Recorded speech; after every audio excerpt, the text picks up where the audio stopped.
Here's a story that's playing out at thousands of organizations right now, and most of them don't even know it yet. Someone's Connect Secure instance sitting behind a firewall they thought was enough just became the front door for an attacker who didn't need a key, didn't need a password, and didn't need permission.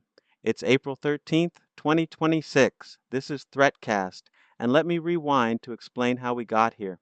Ivanti published an advisory for CVE 2026-18903, a critical severity auth bypass vulnerability in Connect Secure with a CVSS score of 9.1. That's a critical rating, and I don't mean the marketing kind where everything is critical. I mean the actual your weekend just got canceled kind of critical.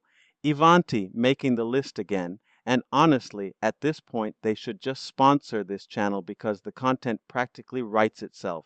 For context, this isn't exactly new territory for Ivanti. EPMM, Connect Secure, Policy Secure, a permanent fixture on the KEV list, and a recurring character in our little security soap opera. But today's entry in the saga is particularly nasty.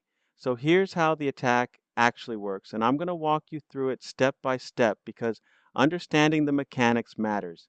The attacker identifies a Connect Secure instance that's exposed to the network.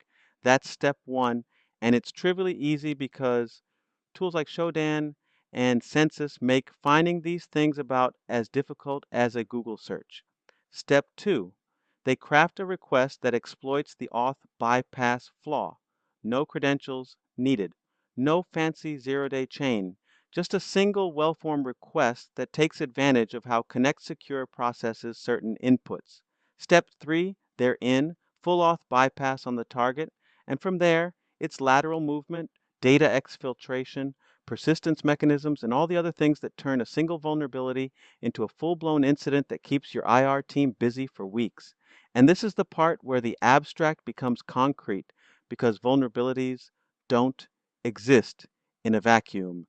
CISA has already added this to the known exploited vulnerabilities catalog, which means we're past the should we worry about this phase and deep into the people are actively getting compromised phase.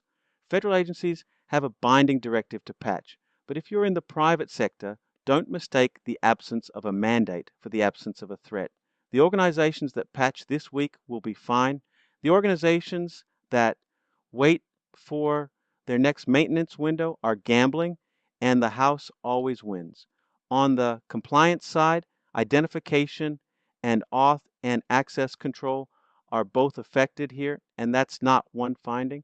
That's two separate control family hits from a single CVE. Your auditors are going to love this, and by love I mean they're going to ask you about it in excruciating detail during your next assessment. So start documenting your remediation timeline. Now, CISA's already giving federal agencies a hard deadline on this one, and honestly, you should give yourself an even earlier one. Patch Connect Secure now, not because the government told you to, but because the attackers aren't waiting for your change control board to meet. So that's CVE 2026-18903, a critical severity bug with a simple exploit path and massive potential impact. The patch exists. Your move. That's the brief. Like, subscribe, and I'll keep doing the security reading so you don't have to. See you next time.